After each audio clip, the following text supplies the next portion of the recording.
Hello guys, போன வீடியோவில் பார்த்தீங்கன்னா இந்த தக்காளி செடியை பார்த்துருந்தோம். விதை போட்டதுக்கப்புறம் எப்படி வளர்ந்துருக்குதுன்னு. ஸோ இன்றைக்கி பார்த்தீங்கன்னா நான் வந்து மிளகா நாற்றை பார்க்கலாம். ஸோ இதெல்லாம் பார்த்தீங்கன்னா மிளகா நாற்றுல மிளகா விதை நான் இங்கே போட்டிருந்தேன். இப்போ பார்த்தீங்கன்னா வந்து எல்லாமே நல்லாவே முளைச்சிருச்சு. எல்லாமே வாங்க பக்கத்தில் போய் பார்ப்போம். இங்கே ஒரு இதெல்லாம் பார்த்தீங்கன்னா மிளகா முளைச்சது. இங்கே ஒன்று இருக்குது. எல்லாம் பார்த்தீங்கன்னா மண்ணிலேருந்து பார்த்தீங்கன்னா வெளியே வருது. லைட் க்ரீனாக இருக்குது பார்த்திங்கன்னா. இதெல்லாம் பார்த்தீங்கன்னா இந்த மிளகா விதை. நான் பார்த்தீங்கன்னா ஒரு 30-40 தடவை தூவிருந்தேன். எல்லாம் வரல, ஒரு பாதிக்கும் கீழே தான் வந்திருக்கு.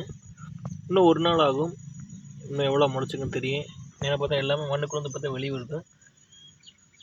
ஸோ நான் கரெக்டாக எவ்வளோ வந்திருக்குன்னு சொல்ல முடியாது. ஸோ இதை நெட்டி பார்த்தீங்கன்னா கரெக்டாக ஒரு 7 நாள் ஆச்சு. 8 நாள் ஆச்சு.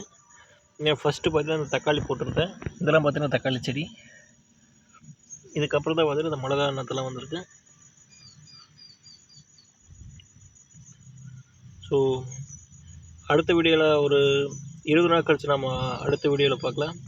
அதாவது இந்த அடுத்த வீடியோவில் பார்த்தீங்கன்னா வந்து இது நல்லா ஃபுல்லாக வளர்ந்துடும். வளர்ந்ததுக்கப்புறம் பார்த்தீங்கன்னா நான் பிடுங்கி நட்ட போகிறேன் 20 நாள் கழித்து. ஸோ டோட்டலாக 30 நாள் கழித்து பார்த்தீங்கன்னா இதை நான் பிடுங்கி வேறு பக்கம் நட்ட போகிறேன். ஏன்னா ஒரே இடத்துல இருந்தால் பார்த்தீங்கன்னா வந்து வளராது. இதே மாதிரி கொசன்னு இருக்கும், காயெல்லாம் பிடிக்காது. அதனால் பார்த்தீங்கன்னா இதை பிடுங்கி வாய்க்கால் ஓரமாக நட்ட போகிறேன். நம்ம ஒரு 20 நாள் கழித்து நெக்ஸ்ட் வீடியோவில் பார்க்கலாம்.